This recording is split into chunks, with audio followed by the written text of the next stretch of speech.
বাগদাদের সাথে সংশ্লিষ্ট প্রায় ৮,০০০ আলেমের জীবনী উনি সংকলন করছেন, বাগদাদের সাথে সম্পৃক্ত বিভিন্নভাবে এরকম ৮,০০০ আলেমের জীবনী উনি এখানে উল্লেখ করছেন।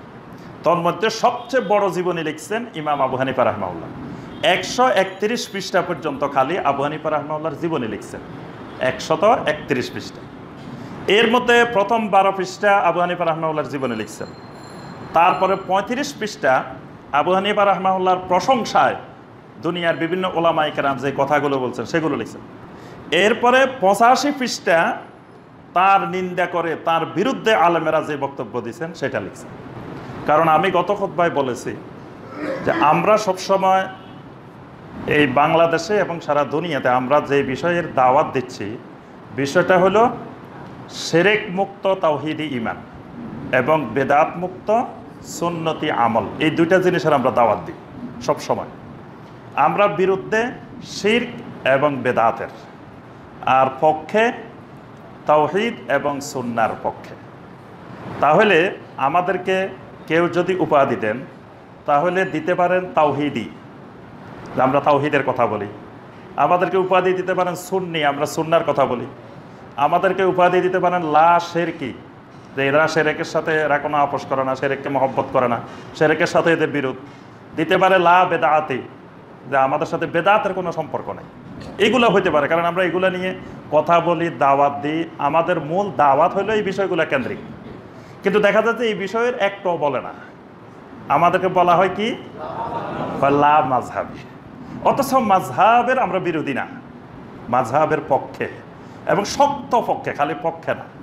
এবং এই আইম্মায়ে কেরামদেরকে আমরা কদম বকদম আমাদের সালাফ হিসাবে আমরা অনুসরণ করার চেষ্টা করি, তাদের আখলাক অনুসরণ করার চেষ্টা করি।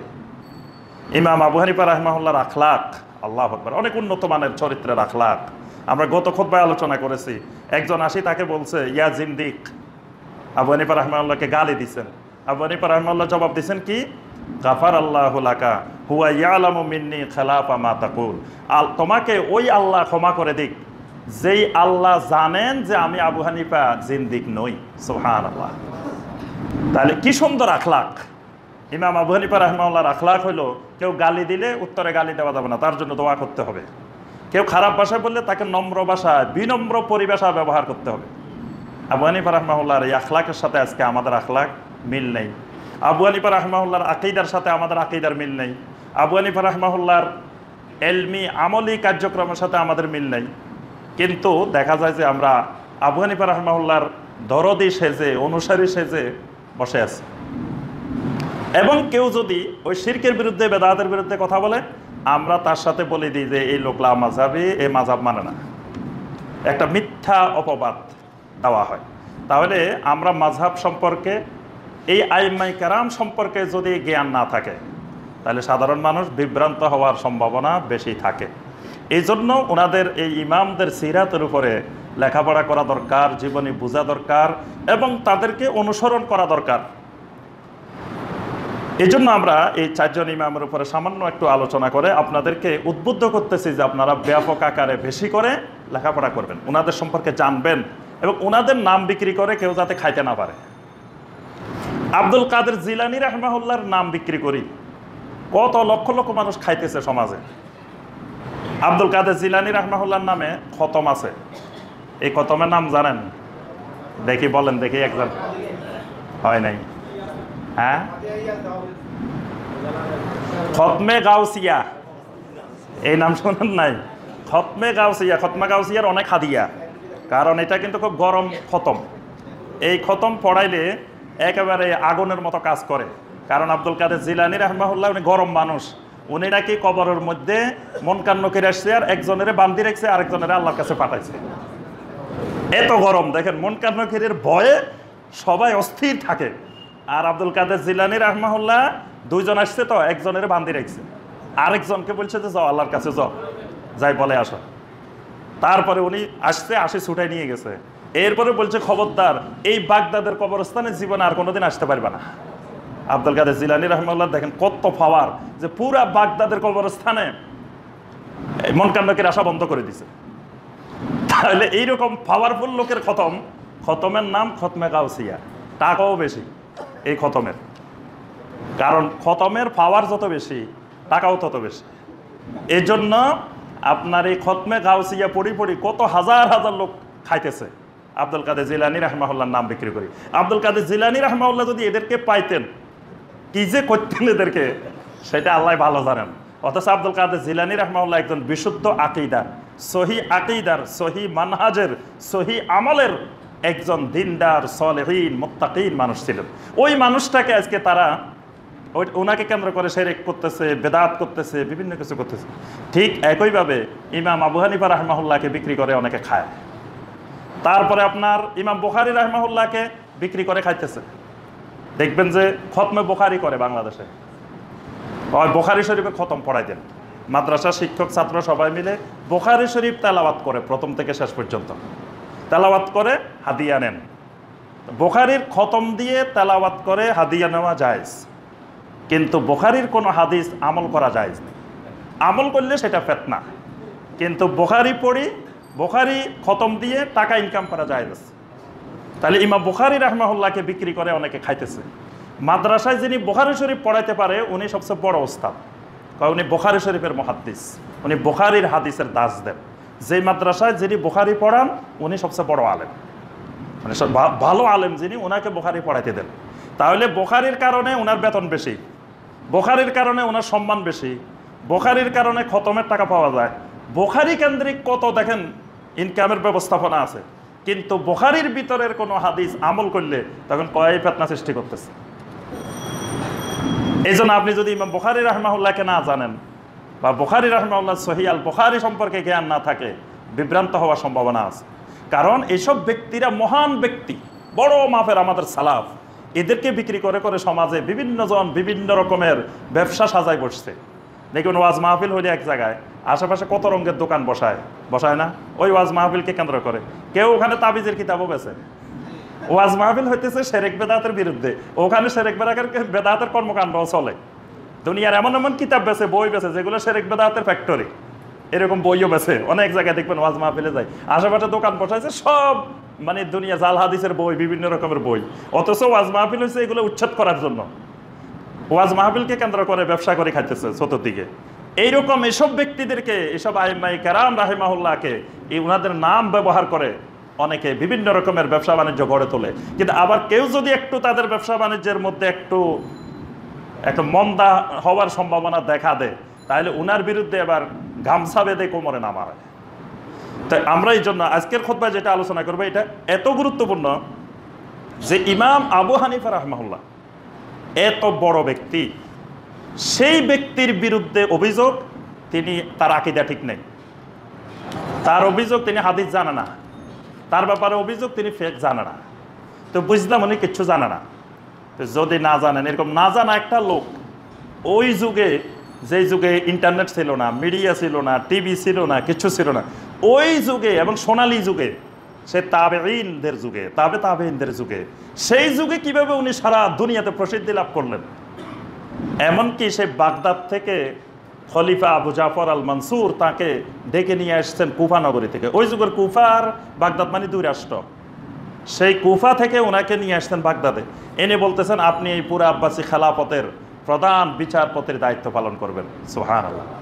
তাইলে উনারে বাদশা পর্যন্ত চিনল, এত বড় রাষ্ট্রের প্রধান বিচারপতির দায়িত্ব দিতে চাইলেন। তো উনার যদি হাদিসের জ্ঞান না থাকতো, ফিকহের জ্ঞান না থাকতো, এলেমে না থাকতো, তো এরকম একটা লোককে বুঝি এরকম দায়িত্ব দিচ্ছেন। এবং উনার এলেম সম্পর্কে তাবেঈন ওই সোনালী যুগের উত্তম মানুষগুলো সাক্ষ্য দিচ্ছেন। সুবহানাল্লাহ। তারা তাকে ইমাম হিসেবে মেনে নিছেন, কিন্তু তারপরেও তার বিরুদ্ধে এমন অভিযোগ, সেই অভিযোগগুলো শুনলে আপনি মনে করবেন যে আবু হানিফা রাহমাতুল্লাহ আলাইহি মনে হয় মুসলমানে ছিলেন না। আমরা একটু শোনাবো। প্রথমে দেখেন তার সম্পর্কে, তার 1 নম্বর স্টুডেন্ট ইমাম আবু হানিফা রাহমাতুল্লাহ আলাইহি শত শত স্টুডেন্ট ছিলেন, তার মধ্যে একেবারে 1 নম্বর তিনি হলেন কাজী আবু ইউসুফ রাহিমাহুল্লাহ। ইমাম আবু ইউসুফ রাহিমাহুল্লাহ তার সম্পর্কে বলেন, মা রাআইতু আহাদান আলামা বিতাফসিরিল হাদিস ওয়া মাওয়াদিন নুকাত আল্লাতী ফীহি মিনাল ফিকহি মিন আবি হানিফা। তিনি বলেন পুরা আল্লাহর জমিনে হাদিসের তাফসিরের ক্ষেত্রে, বিতাফসিরিল হাদিস, মানে হাদিসের ব্যাখ্যা করার ক্ষেত্রে। এখানে ইমাম আবু ইউসুফ রহমতুল্লাহ হাদিস বলে কোরআনও বুঝাইছেন, সুন্নাহও বুঝাইছেন, এই জন্য তাফসির শব্দ ব্যবহার করছেন। তাফসির হয় কিন্তু কোরআনের, হাদিসের তাফসির হয় না, হাদিসের সরা হয়, ব্যাখ্যা হয়। কিন্তু উনি বলছেন বিতাফসির ইল হাদিস, হাদিসের তাফসিরের ক্ষেত্রে অর্থাৎ কোরআন এবং সুন্নাহর ব্যাখ্যা করার ক্ষেত্রে এবং কোরআন সুন্নাহর ভিতরের সূক্ষ্ম বিষয়গুলো বের করার ক্ষেত্রে আবু হানিফা রাহিমাহুল্লাহর চেয়ে বড় আলেম আমি আর জমিনে দেখিনি। সুবহানাল্লাহ। এটা বলতেছেন যিনি তার ছাত্র এবং তিনি আব্বাসী খেলাফতের প্রধান বিচারপতি ছিলেন, ইমাম আবু ইউসুফ রাহিমাহুল্লাহ। তিনি বলেন ইন্নী লা আদউ লি আবি হানিফা রাহিমাহুল্লাহ কাবলা আবওয়াইয়া, এই কারণে আমি আমার বাবা মায়ের জন্য দোয়া করার আগে আমার ওস্তাদ আবু হানিফা রাহিমাহুল্লাহর জন্য দোয়া করি। সুবহানাল্লাহ। এই জন্য দেখেন এলেমের কদর মুমিনের কাছে কত বেশি। আবু ইউসুফ রাহিমাহুল্লাহ বলতেছেন আমি আমার মা বাবার জন্য দোয়া করার আগে আবু হানিফা রাহিমাহুল্লাহর জন্য দোয়া করি। সুবহানাল্লাহ। অর্থাৎ ওনার এলেমের কারণে আমি জাহান্নাম থেকে বাঁচার ক্ষেত্রে যতটুকু সহায়ক হয়েছি আমার মা বাবার কারণে তত বেশি সহায়ক হই নাই। এজন্য মা বাবার জন্য দোয়া করার আগে আমি আবু হানিফা রাহিমাহুল্লাহর জন্য দোয়া করি। তাহলে ওনার এই বক্তব্য থেকে আমরা বুঝি যে উনি কোন মাফের কোন ধরনের ওই যুগে আলেম ছিলেন। সুবহানাল্লাহ। আচ্ছা, ওনার বিরুদ্ধে অনেকগুলো অভিযোগ, ওনার অভিযোগগুলো আবার অনেক মুহাদ্দিসিন কিরাম একত্রিত করছেন, সব অভিযোগগুলো একত্রিত করা হয়েছে যে আবু হানিফা রাহিমাহুল্লাহর ব্যাপারে এই অভিযোগ। এদের মধ্যে একজন হলেন আব্দুল্লাহ ইবনে আহমদ ইবনে হাম্বল রাহিমাহুল্লাহ। তিনি হলেন ইমাম আহমদ ইবনে হাম্বল রাহিমাহুল্লাহর ছেলে। তিনি তৃতীয় হিজরি শতকের একজন প্রসিদ্ধ আলেম, প্রসিদ্ধ মুহাদ্দিস, প্রসিদ্ধ ফকিহ, ইমাম আহমদ বিন হাম্বলের ছেলে। তিনি আস-সুন্নাহ নামক একটা আকীদার বই লিখছেন। এটার মধ্যে তিনি সুন্নি আকীদার, আহলুস সুন্নাহ ওয়াল জামাতের আকীদার ব্যাখ্যা করেছেন। এই কিতাবটার আস-সুন্নাহ কিতাবটার প্রথম দিকে তিনি একটা অধ্যায় রচনা করেছেন। অধ্যায়ের নামটা দিয়েছেন এরকম, মা হাফিজতু আন আবি ওয়া গায়রিহি মিনাল মাশায়েখ ফি আবি হানিফা। আমি আমার আব্বা এবং অন্যান্য মাশায়েখদের থেকে আবু হানিফা রাহিমাহুল্লাহ সম্পর্কে যা জেনেছি, যা মুখস্থ করেছি, যা সংরক্ষণ করেছি, এই বিষয়ের উপরে উনি একটা অধ্যায় কায়েম করছেন ওই বইয়ের মধ্যে। এই অধ্যায়ের মধ্যে তিনি অনেক মুহাদ্দিস, আবেদ, ফকিহ, মুহাদ্দিস থেকে আবু হানিফা রাহিমাহুল্লাহর বিপক্ষে, মানে আবু হানিফা রাহিমাহুল্লাহর অভিযোগে 182 জন ওই যুগের সবচেয়ে বড় বড় মুহাদ্দিস, বড় বড় ফকিহ, বড় বড় আবেদ, তাদের বক্তব্য উনি সেখানে সংকলন করছেন। কতজনের? 182 জন। ওই যুগের সবচেয়ে নাম করা প্রসিদ্ধ বড় বড় 182টা বক্তব্য তিনি এখানে সংকলন করছেন। সবগুলোই আবু হানিফা রাহিমাহুল্লাহর বিরুদ্ধে, পক্ষে না। আচ্ছা, আরেকজন ছিলেন খতিবে বাগদাদি রাহিমাহুল্লাহ। খতিবে বাগদাদি হলো 5ম হিজরি শতকের একজন বড় মুহাদ্দিস, ঐতিহাসিক এবং ফকিহ। তিনি এমন একটা কিতাব রচনা করছেন যেটা সারা দুনিয়াতে সকল ধরনের ওলামায়ে কেরামদের কাছে গ্রহণযোগ্য, তারিখে বাগদাদ। এটার নাম হলো তারিখে বাগদাদ। পৃথিবীর সব ইউনিভার্সিটিতে তারিখে বাগদাদ আছে। তারিখে বাগদাদের মধ্যে উনি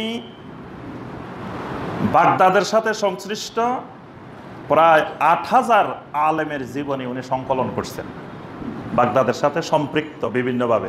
এরকম 8000 আলেমের জীবনী উনি এখানে উল্লেখ করছেন। তন্মধ্যে সবচেয়ে বড় জীবনী লিখছেন ইমাম আবু হানিফা রাহিমাহুল্লাহ।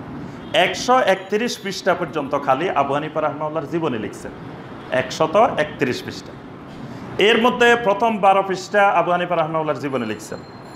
তারপরে 35 পৃষ্ঠা আবু হানিফা রাহিমাহুল্লাহর প্রশংসায় দুনিয়ার বিভিন্ন ওলামায়ে কেরাম যে কথাগুলো বলছেন সেগুলো লিখছেন।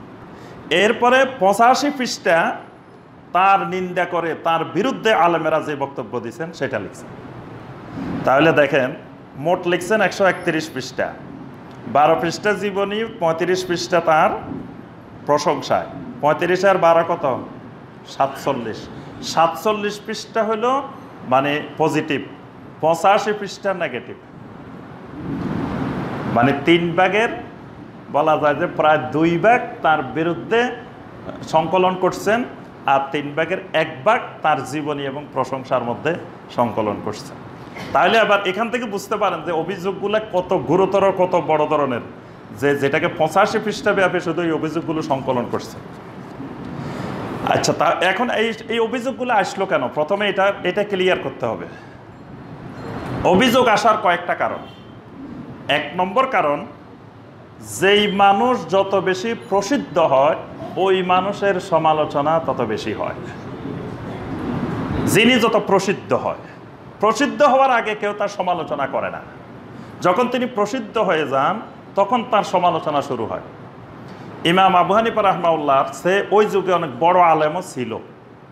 আবু হানিফা রাহমাহুল্লাহ, ইমাম সুফিয়ান সাউরি এলমে হাদিসের দিক থেকে আবু হানিফা রাহমাহুল্লাহ অনেক বড় আলেম।